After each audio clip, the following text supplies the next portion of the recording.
Assalamualaikum warahmatullahi wabarakatuh. Perkenalkan, kami dari kelompok 1. Di sini kami akan memaparkan satu buah proposal farmakoekonomi di mana yang berjudul analisis efektivitas biaya pengobatan kombinasi dan obat anti tuberkulosis pada pasien tuberkulosis. Pertama-tama perkenalkan, saya di sini Rizda Pujiwianti selaku moderator. Di sini saya akan membahas terlebih dahulu tentang latar belakang mengapa kami mengambil judul ini. Yang pertama adalah tuberkulosis adalah satu dari banyak penyakit yang menular dan mematikan serta masih menjadi perhatian masyarakat global. Itu menurut WHO 2014. Tuberkulosis paru penyakit infeksi disebabkan oleh bakteri Mycobacterium tuberculosis berbentuk batang, yaitu Bacillus, ditularkan melalui perantara ludah atau dahak mengandung hasil tuberkulosis yang menyebar di udara ketika penderita tuberkulosis paru batuk.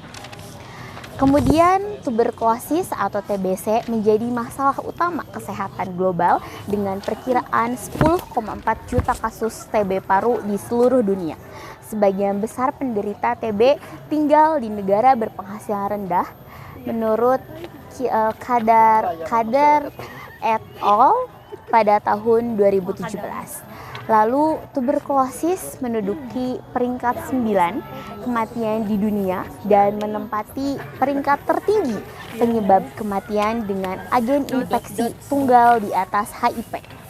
Tuberkulosis atau TBC, TBC paru itu disebabkan oleh Bacillus Microbacterium tuberculosis tipe Humanus, sejenis kuman yang berbentuk batang dengan panjang 1-4 mikrometer dan tebal 0,03 sampai 0,6 mikrometer.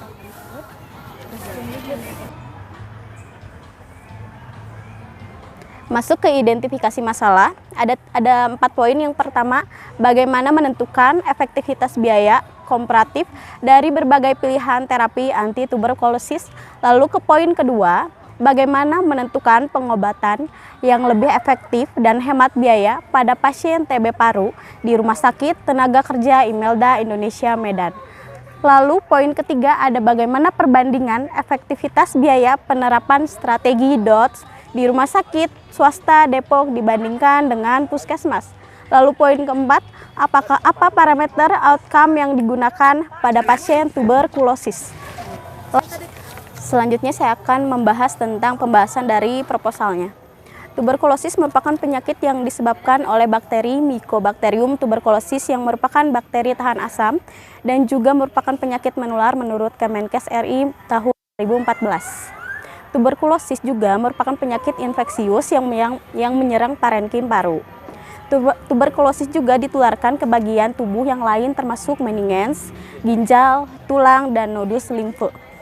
Agen infeksius utama Mycobacterium tuberculosis adalah batang aerobik tahan asam, tumbuh lambat, dan sensitif terhadap panas dan sinar ultraviolet. Penyebab dari tuberkulosis. Mycobacterium tuberculosis adalah penyebab utama tuberkulosis. Mycobacterium tuberculosis berupa kuman batang yang tahan terhadap asam dan bersifat aerob. Bacillus tubercle berukuran 0,3 kali 2 mm sampai 4 mm. Lebih kecil dari ukuran eritrosit atau sel darah merah. Bacillus tuberculosis bisa terus hidup berbulan-bulan pada suhu kamar dan di dalam ruangan yang lembab. Seseorang bisa terinfeksi bakteri melalui berbicara, tertawa, batuk, maupun bersin yang mengandung droplet besar, yaitu dengan ukuran lebih besar dari 100 mikro, dan di droplet kecil yaitu 1-5 mikro. Epidemiologi penyakit TBC paru. Epidemiologi tuberkulosis paru mempelajari 3 proses khusus yang terjadi pada penyakit ini, yaitu pertama, penyebaran atau penularan dari kuman tuberkulosis. Yang kedua, perkembangan dari kuman tuberkulosis paru yang mampu menularkan pada orang lain setelah orang tersebut terinfeksi dengan kuman tuberkulosis. Kemudian yang ketiga adalah perkembangan lanjut dari kuman tuberkulosis sampai penderita sembuh atau meninggal karena penyakit. Klasifikasi penyakit dan tipe TBC. Jadi tuberkulosis paru BTA positif yaitu sekurang-kurangnya 2-3 spesies dahak SPS hasil BTA positif. Yang kedua, 1 spesimen dahak SPS hasilnya BTA positif dan fototoraks dada menunjukkan gambaran tuberkulosis. Dan yang ketiga adalah 1 spesimen dahak SPS hasilnya BTA positif dan biaran kuman tuberkulosis positif. Kemudian tuberkulosis paru BTA negatif, yang pertama paling 3 spesimen dahak SPS hasilnya negatif. Fototoraks abnormal menunjukkan gambaran tuberkulosis. Tidak ada perbaikan setelah pemberian antibiotika non-OAT. Dan yang terakhir ditentukan atau dipertimbangkan oleh dokter untuk diberi pengobatan.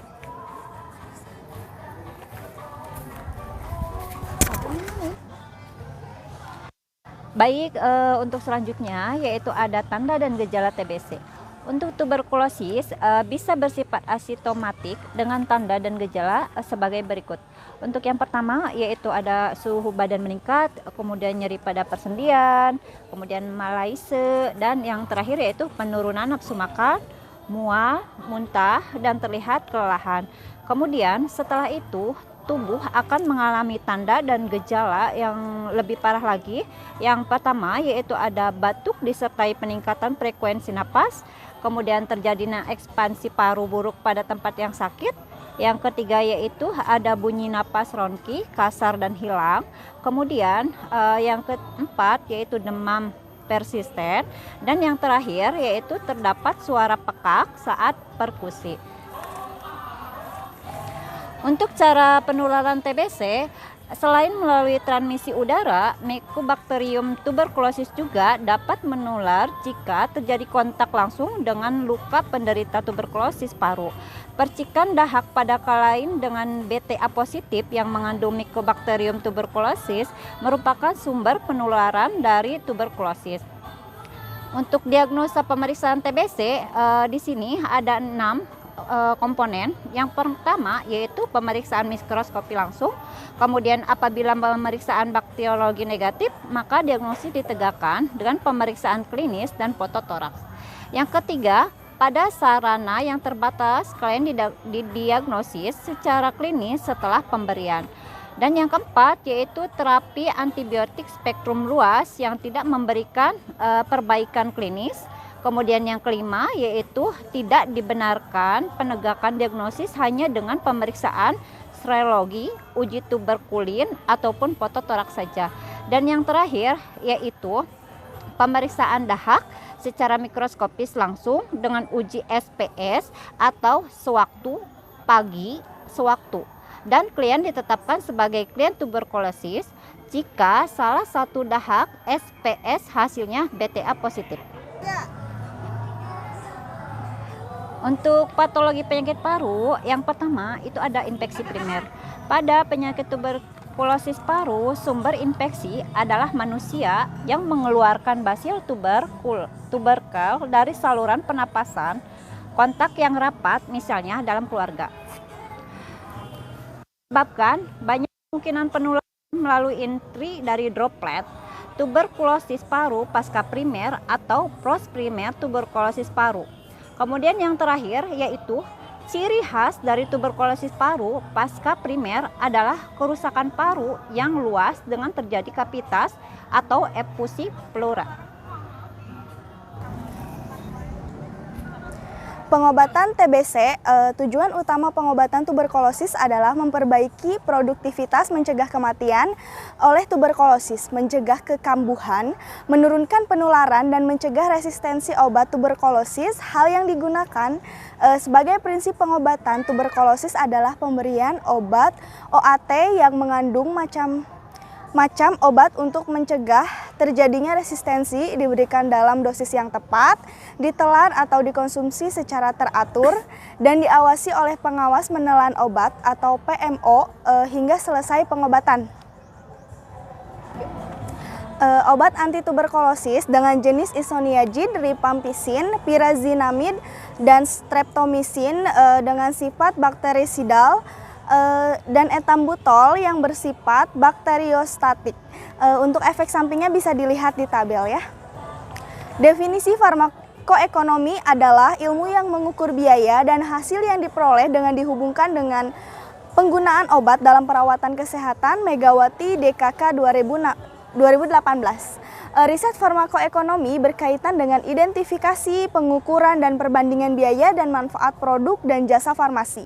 Yang pertama ada analisis minimalisasi biaya atau AMIB atau cost minimization analisis CMI adalah membandingkan dua atau lebih pilihan dengan tingkat efektivitas yang sama untuk mencari mana yang membutuhkan sumber daya paling sedikit. Dan yang kedua ada analisis efektivitas biaya atau AEB atau cost effectiveness analysis CEI adalah teknik analisis ekonomi untuk membandingkan biaya dan hasil outcome relatif dari dua atau lebih intervensi kesehatan. Pada AEB hasil diukur dalam unit non-monometer seperti jumlah kematian yang dapat dicegah atau menurunkan mmHg tekanan darah diastolik. Metode analisis ini diukur dari sisi biaya sekaligus hasil, sehingga penggunaan dapat menetapkan bentuk intervensi kesehatan yang paling efisien membutuhkan biaya termurah untuk hasil pengobatan yang menjadi tujuan intervensi tersebut. Metode penelitian bentuk penelitian pada artikel Comparative Cost Effectiveness Analysis of Streptomycin and Ethambutol in the Treatment of Tuberculosis Universitas Teaching Hospital in Nigeria, yaitu analisis efektivitas biaya responsif dilakukan untuk antibiotik yang diresepkan atau disediakan untuk pasien rawat jalan dengan tuberkulosis di antara penyakit menular lainnya dalam catatan khusus pasien rawat jalan antara tahun 2005 dan 2007 di Rumah Sakit Pendidikan Universitas Ahmadu Bello Zaire, Nigeria. Kemudian bentuk penelitian pada artikel analisis efektif biaya atau disebut dengan CEA. Kemudian pengobatan kombinasi dan OAT pada pasien tuberkulosis pada paru di Rumah Sakit Umum Imelda Pekerja Indonesia di Medan, yaitu merupakan menggunakan metode retroprospektif bersifat studi kohor untuk melakukan kajian efektivitas dan efisiensi biaya dalam pengobatan tuberkulosis dengan terapi tunggal dan pengobatan kombinasi di Rumah Sakit Umum Imelda Pekerja Indonesia Medan. Kemudian bentuk penelitian pada artikel efektivitas biaya strategis program tuberkulosis antara puskesmas dan rumah sakit swasta Kota Depok, yaitu penelitian evaluasi ekonomi model cost efektivitas analisis dengan studi kohor retrospektif. Dalam penelitian ini tahap intensif pengobatan TB sampai pasien dinyatakan sembuh oleh pemeriksa biaya. Yang dihitung adalah biaya dalam perspektif society, di mana dihitung biaya pasien dan biaya provider atau juga penyedia layanan kesehatan. Output yang dipakai untuk mengukur penanganan TB adalah angka pengobatan lengkap atau success rate.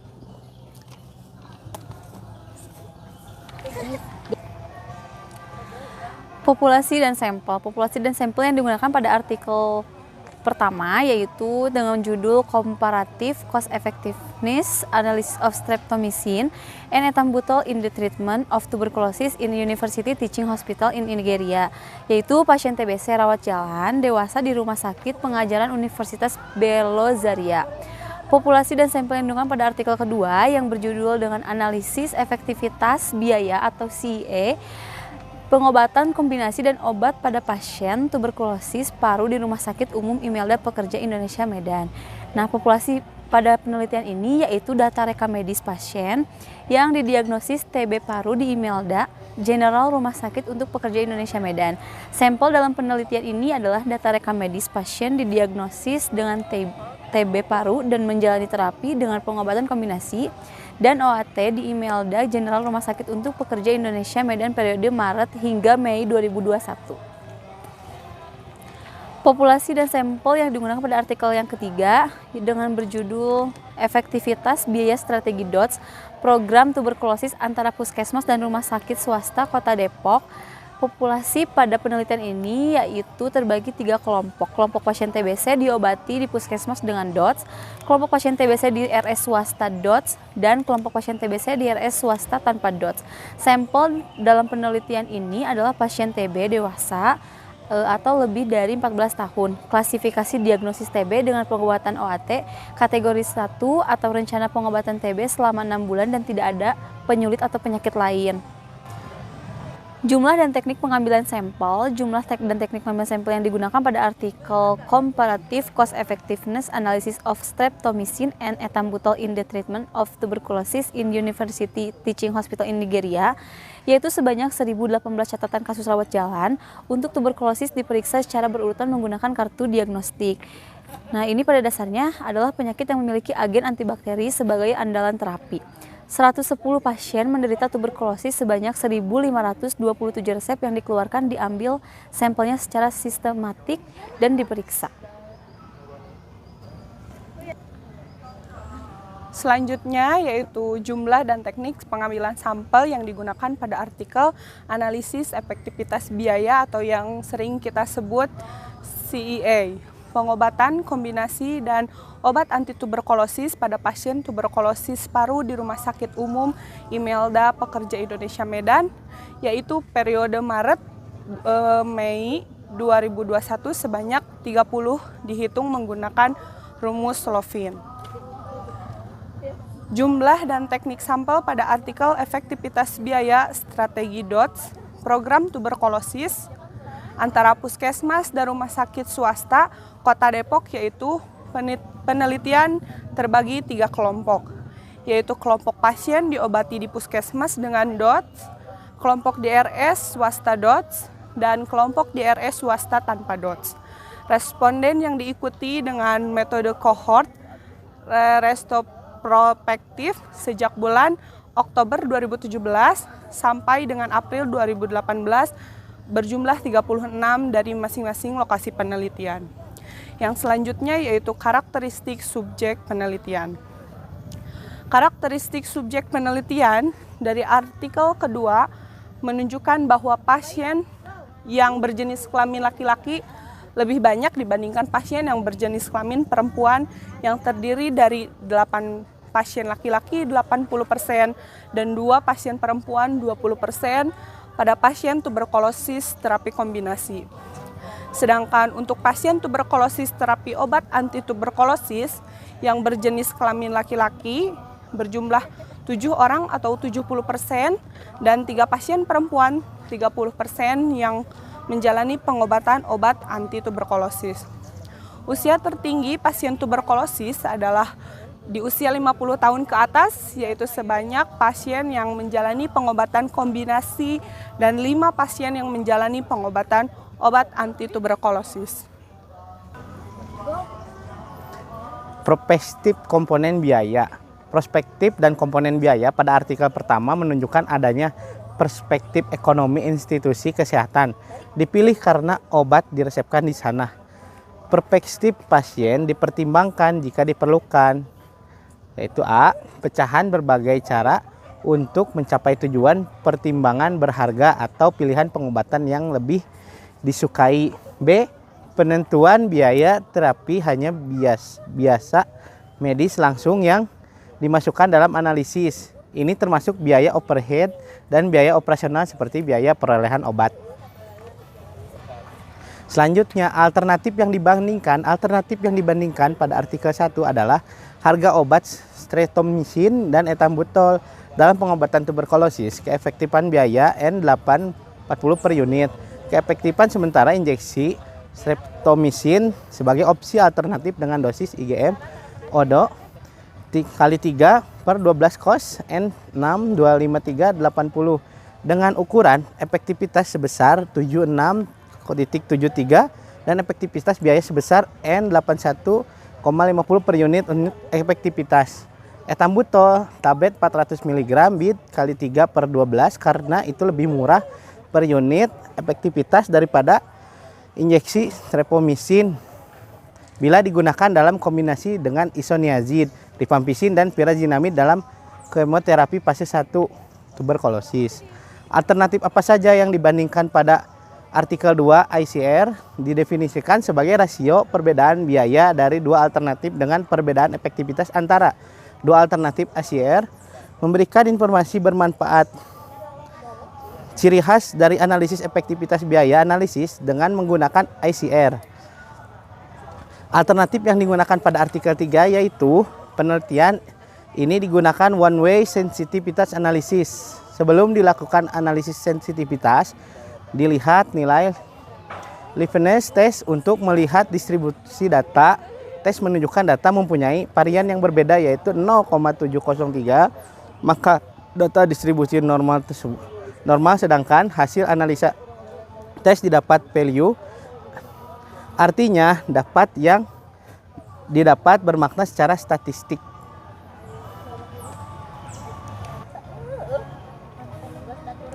Outcome yang digunakan pada artikel 1 adalah analisis efektivitas biaya dalam satuan monometer dan efektivitas dalam satuan alami, pemberantasan bakteri dan penyembuhan klinis.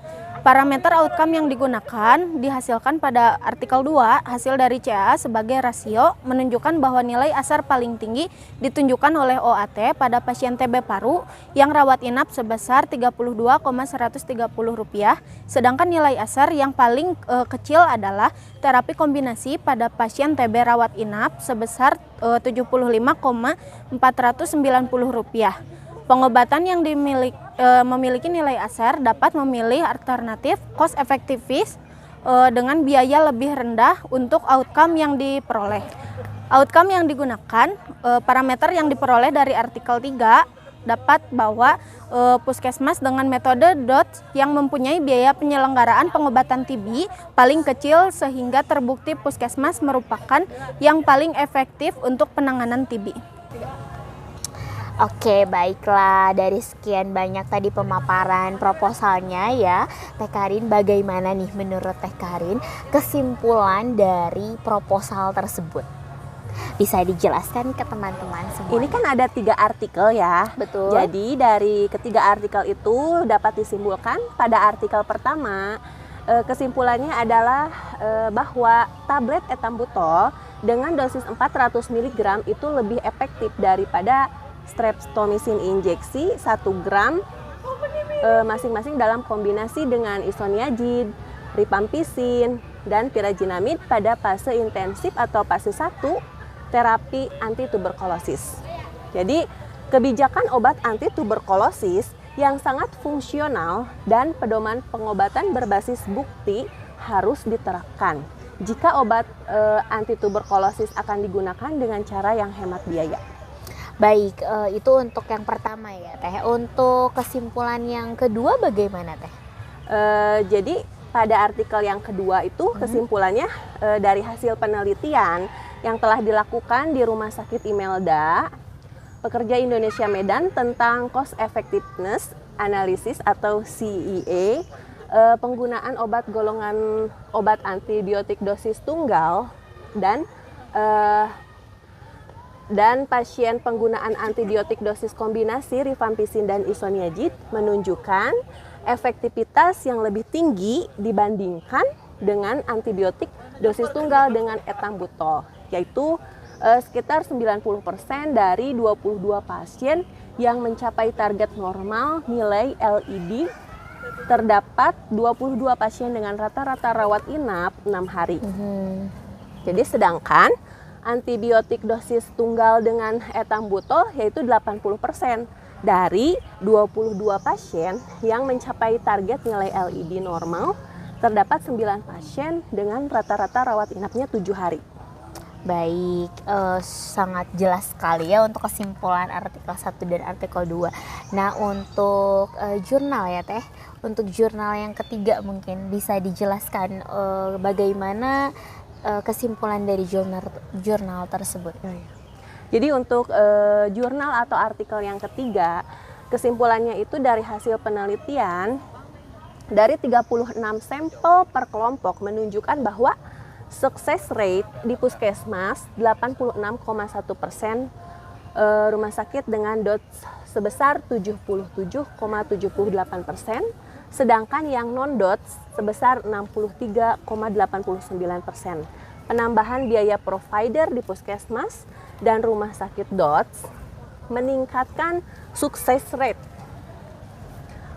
Biaya sosietal penata laksanaan TB di puskesmas 42% dari biaya di rumah sakit swasta. Dari perhitungan Acer ya. Iya. Yang melaksanakan strategi DOTS lebih cost efektif dengan nilai Acer di puskesmas adalah kira-kira itu 1.948.284. Rumah sakit DOTS dan sekitar 3.989.576 dan non-DOTS sebesar 5.390.323. Baik, sangat jelas sekali. Terima kasih untuk semua kesimpulannya ya Teh. Baik, mungkin sekian presentasi dari kelompok kami. Mohon maaf apabila banyak kesalahan. Terima kasih untuk semua perhatiannya. Wabillahi taufiq wal hidayah. Wassalamualaikum warahmatullahi wabarakatuh.